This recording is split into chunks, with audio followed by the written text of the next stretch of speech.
नमस्कार दर्शकों, स्वागत है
जान देते हैं खटाखट अंदाज में।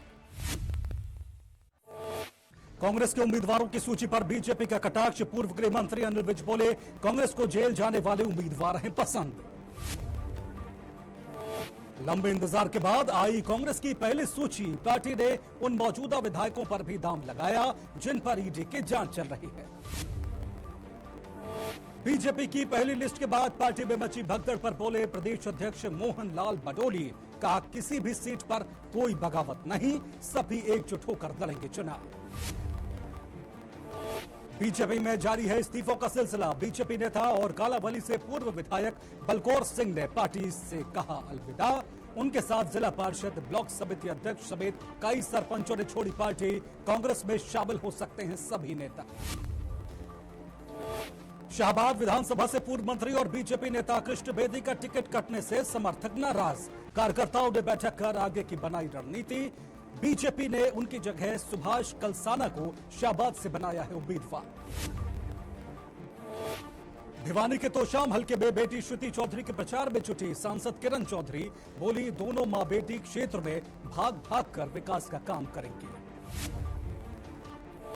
रानिया विधानसभा से इनेलो उम्मीदवार अर्जुन चौटाला ने बीजेपी पर बोला हमला। कहा, पार्टी छोड़ने वाले नेताओं को बीजेपी ने नहीं दिया सम्मान। प्रदेश सरकार के 10 साल के कामकाज से परेशान है जनता।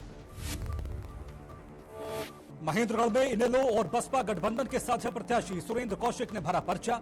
नामांकन से पहले समर्थकों संग निकाला रोड शो।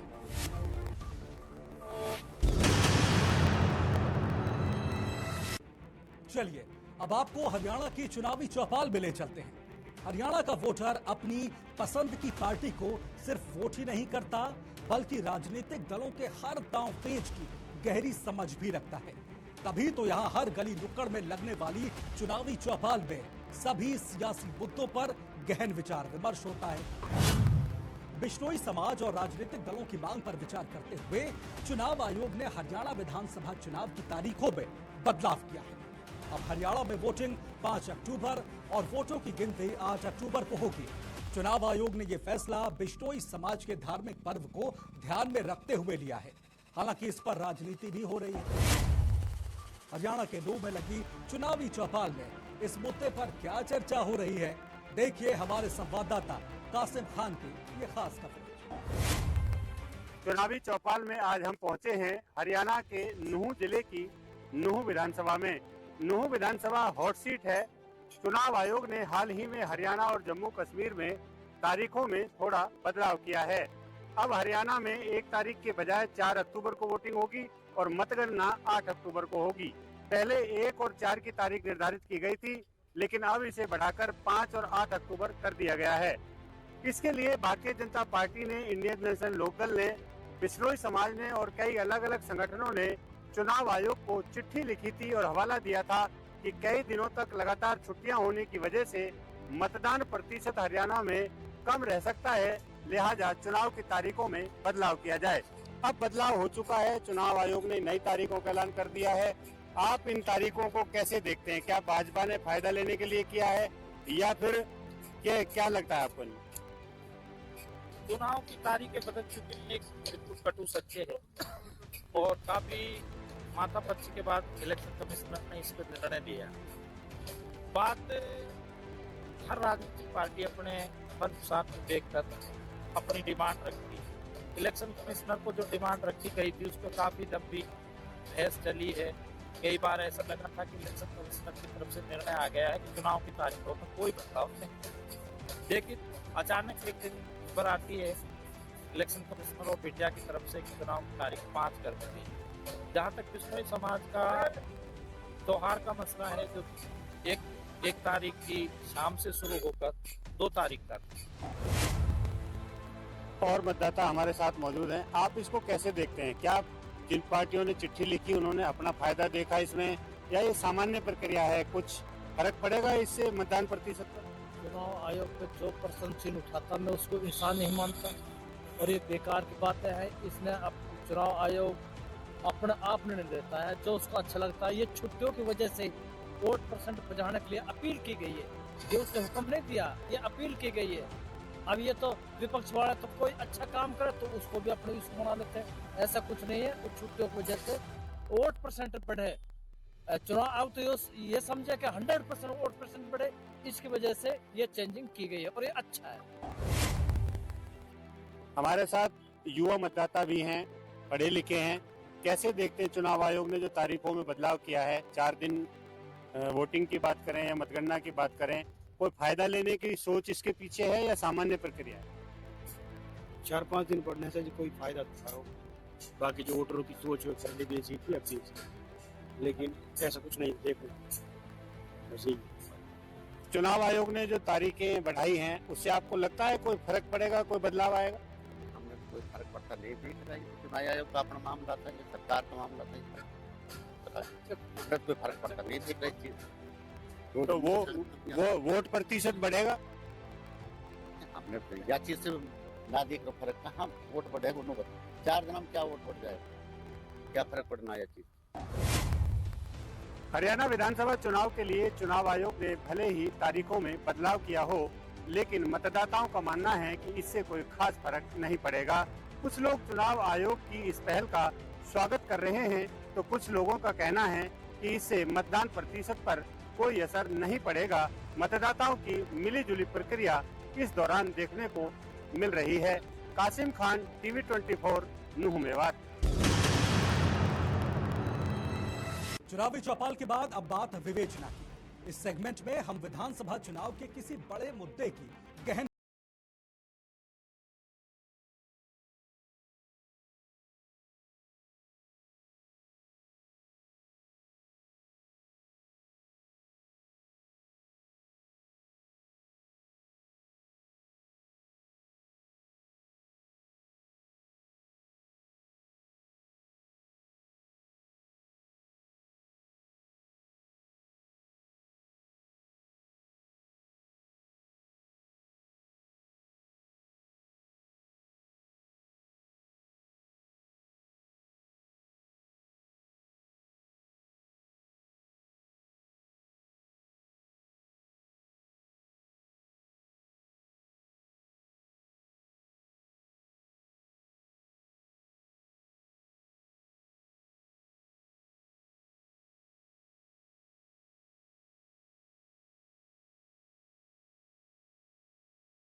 ठीक लोकसभा चुनाव से पहले हटा दिया।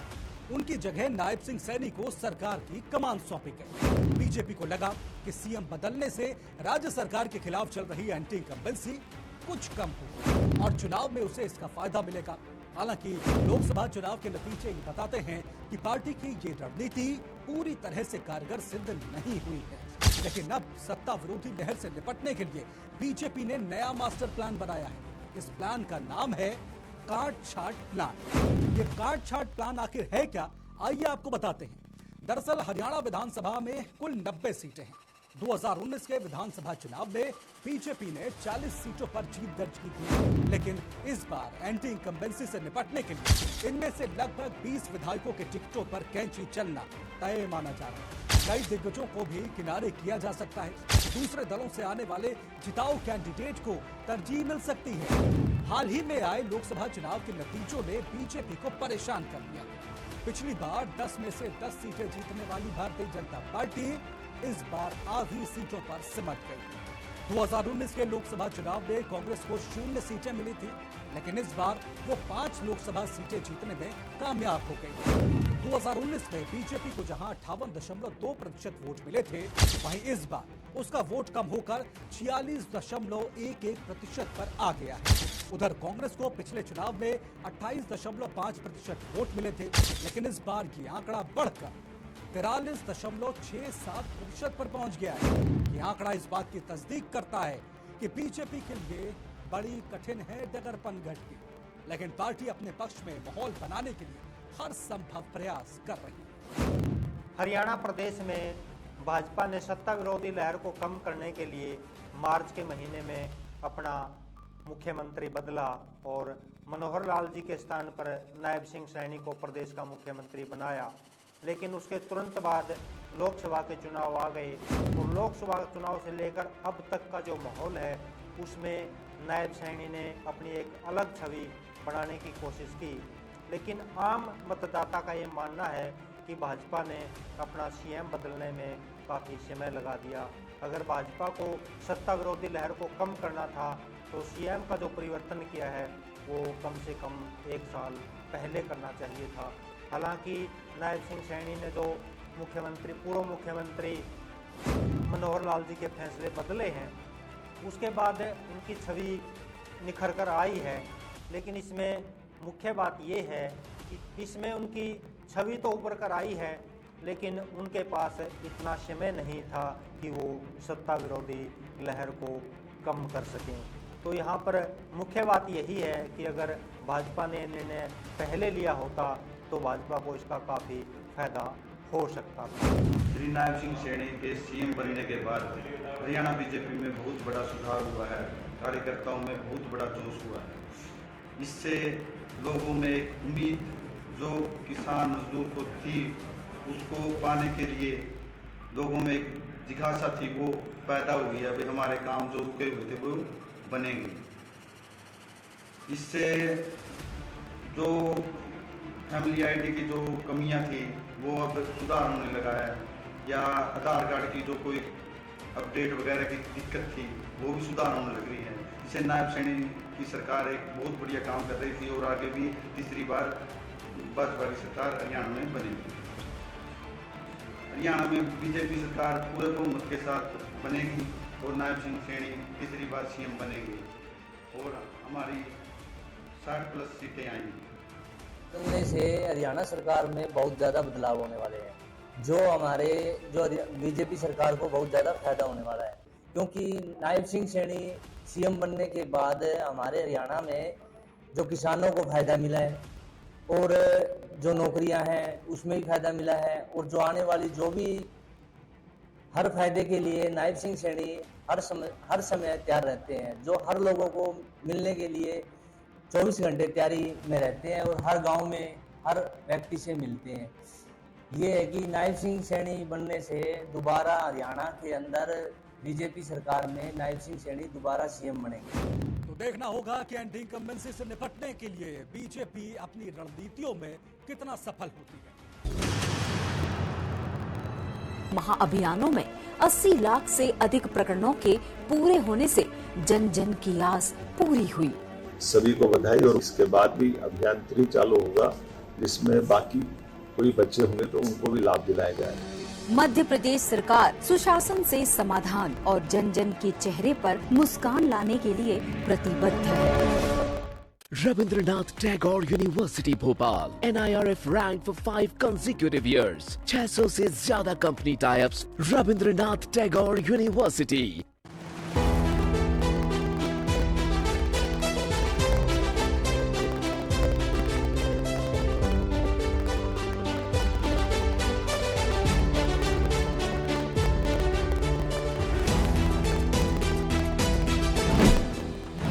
नए भारत का नया उत्तर प्रदेश $1 ट्रिलियन इकोनॉमी बनने की ओर है अग्रसर।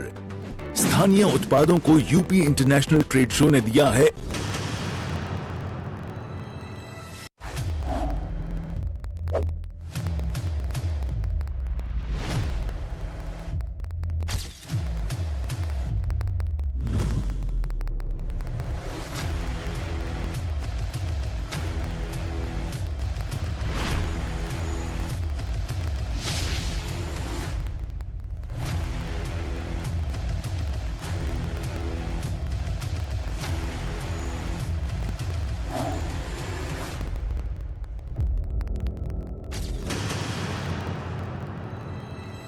आगे बढ़ेंगे। अब बारी आपके विधायक जी के रिपोर्ट कार्ड की है।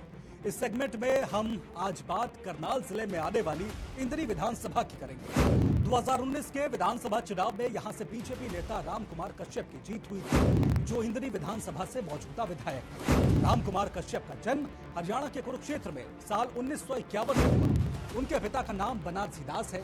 बीजेपी में आने से पहले रामकुमार कश्यप इनेलो यानी इंडियन नेशनल लोक दल में थे।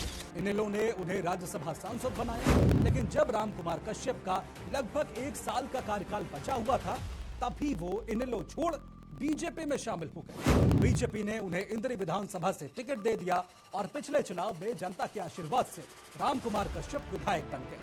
अब बतौर विधायक उनके कामकाज को जनता कैसे आंक रही है, आइए जानते हैं। और पिछली ना नगर पालिका ने कोई काम किया है, ना मेरे हिसाब से सरकार ने कोई काम किया है। इन सबसे बड़ा दूसरा मुद्दा हमारा पश्चिम है जी। यहाँ पे इसके तरफ भी कोई सरकार ध्यान नहीं दे रही और ना कोई नगर पालिका से जो भी विधायक बने या जो भी नगर पालिका बने उन्होंने ध्यान नहीं दिया।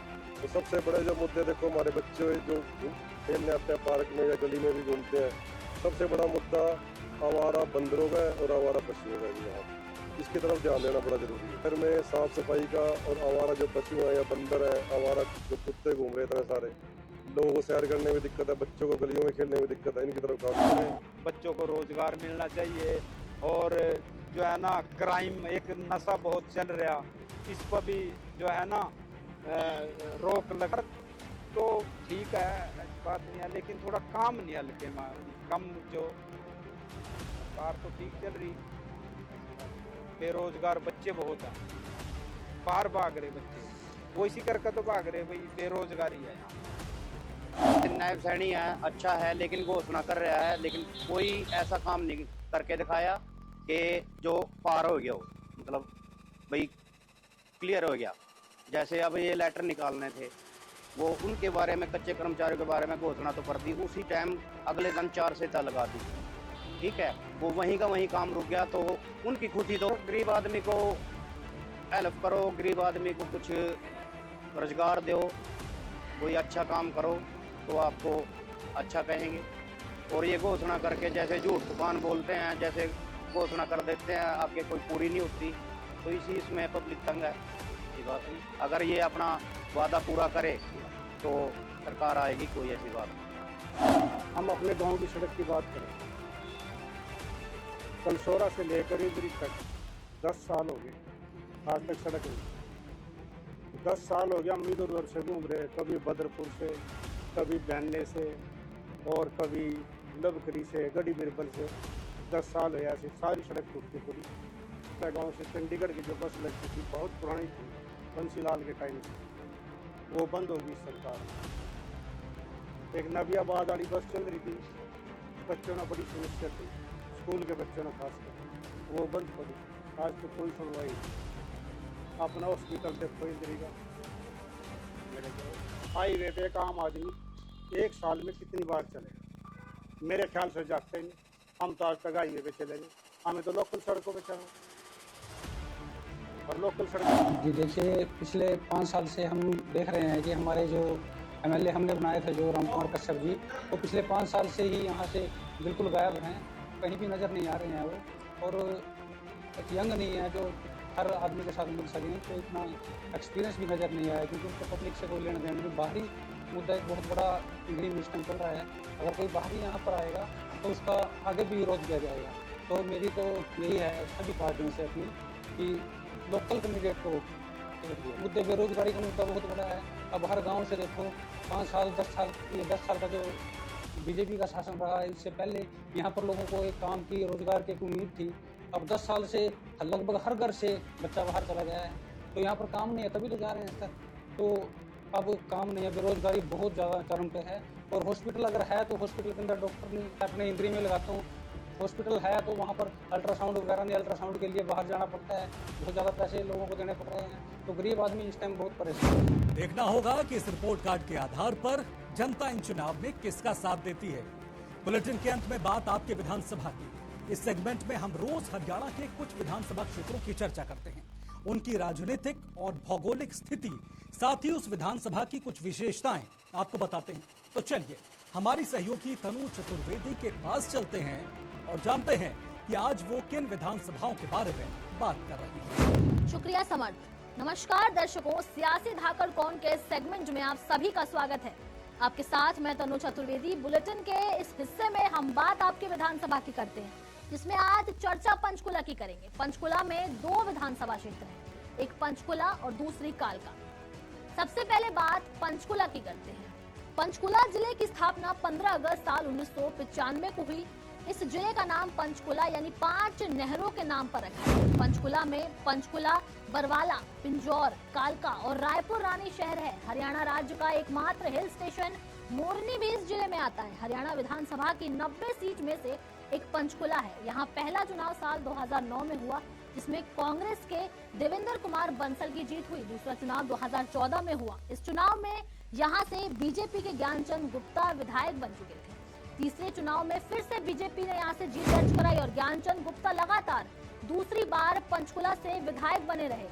आइए अब बात इस जिले की जनसंख्या और वोटरों की संख्या की कर लेते हैं। मौजूदा समय में पंचकुला शहर की अनुमानित जनसंख्या 2,98,000 बताई जा रही है। यहाँ वोटरों की संख्या 2,33,072 वोटर हैं, जिनमें से 1,22,627 पुरुष वोटर हैं, जबकि 1,10,737 महिला वोटर हैं और 8 वोटर थर्ड जेंडर बताए।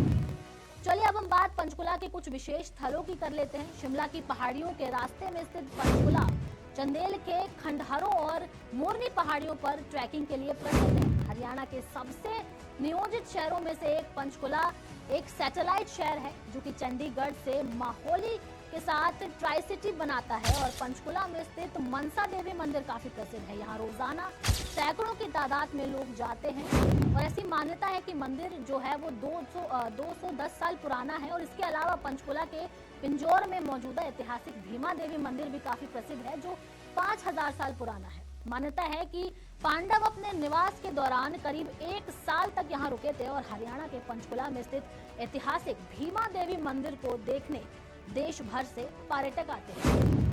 अब बात कालका विधानसभा की करेंगे। ये पंचकुला जिले में स्थित एक विधानसभा क्षेत्र है, साथ ही अंबाला लोकसभा के निर्वाचन क्षेत्र के अंतर्गत आता है। इस सीट पर सन 1967 से लेकर के 2019 तक कुल 14 चुनाव हो चुके हैं। राजनीतिक पार्टियों की अगर बात की जाए तो यहाँ कांग्रेस 7 बार, निर्दलीय 2 बार, बीजेपी 1 बार और अन्य जो छोटे दल हैं वो एक बार अपनी जीत दर्ज करा चुके हैं। इस सीट पर बीजेपी की ओर से लतिका शर्मा ने 2014 में इनेलो के प्रदीप चौधरी को हराया था। 2019 में ये कांग्रेस की एक बार फिर वापसी हुई थी और प्रदीप चौधरी INLD छोड़कर कांग्रेस की ओर से चुनाव लड़े और बीजेपी को भी हराया। कालका सीट पर अनुसूचित जाति की आबादी 19.33%। विधानसभा चुनाव 2019 में कुल 1,76,000 वोटर हैं, जिनमें से 93,454 पुरुष और 43,235 महिलाएं और 12 वोटर थर्ड जेंडर। कालका में काली माता का मंदिर प्रसिद्ध है।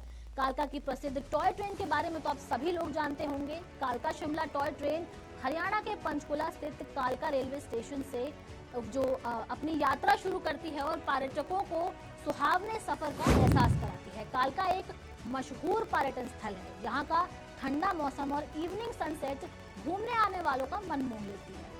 अगली बार बात किसी और विधानसभा क्षेत्र की करेंगे, लेकिन फिलहाल के लिए मुझे दीजिए इजाजत। नमस्कार। तो सियासी धाकड़ कौन की हमारी आज की इस विशेष पेशकश में फिलहाल इतना ही, लेकिन हरियाणा विधानसभा चुनाव से जुड़ी हर अपडेट के लिए आप बने रहिए TV24 के साथ। मुझे दीजिए इजाजत। नमस्कार।